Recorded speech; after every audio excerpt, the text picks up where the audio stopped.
Have you ever really thought about the battery in your phone?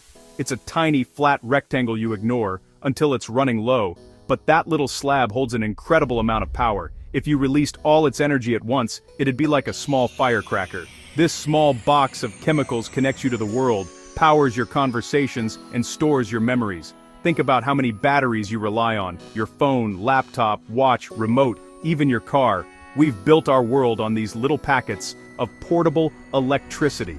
Without them, our world would grind to a halt. For most of history, power was big and stationary. Water wheels, windmills, steam engines.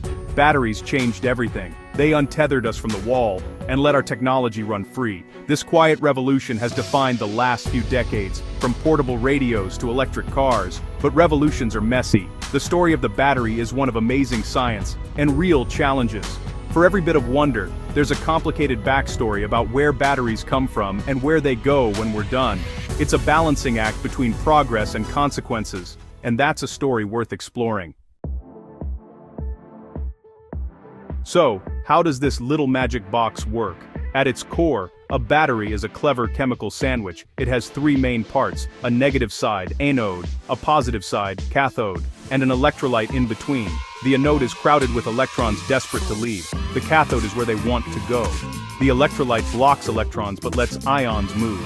When you connect a battery to a device, you create a path for electrons to flow. This is electricity. The electrons rush out, power your device, and arrive at the cathode. Recharging a battery is like forcing the electrons back to the anode, resetting the system. Each recharge wears the battery down a bit. Some electrons get lost, the chemistry degrades. Think of it like a dam. The anode is the reservoir, the cathode is the river, and the electrolyte is the dam. Open the gate, and energy flows. Recharging is like pumping water back up. It takes energy, but it lets you use the battery again. It's an elegant system for storing and releasing energy on command. Not all batteries are the same. It's a diverse family, each suited for different jobs. Lithium-ion batteries are the superstars, lightweight, powerful, and rechargeable. They're in your phone, laptop, and electric car. Without them, our gadgets would be bricks.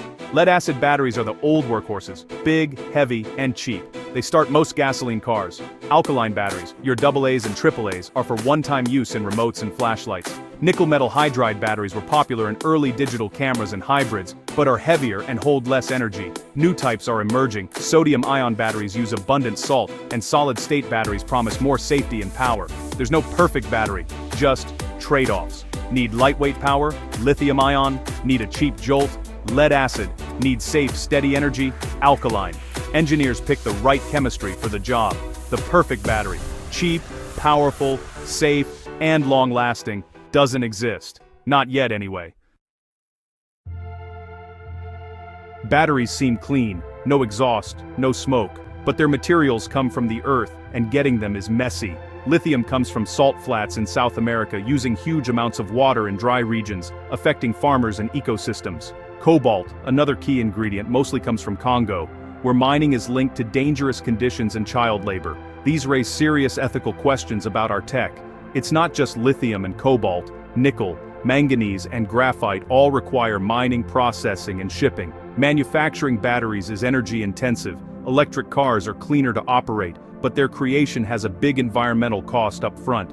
This doesn't mean batteries are bad, it means we must be honest about their full life cycle, from mine to factory to recycling plant. Only then can we manage their impact responsibly.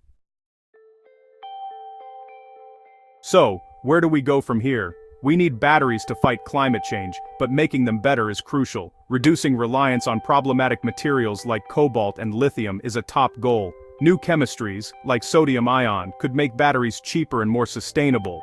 Recycling is another huge challenge. Right now, it's often cheaper to mine new materials than recover old ones. We need to design batteries for recycling and build better recycling plants. A circular economy, where old batteries become new ones, is the ultimate goal. Batteries are a mix of good and bad.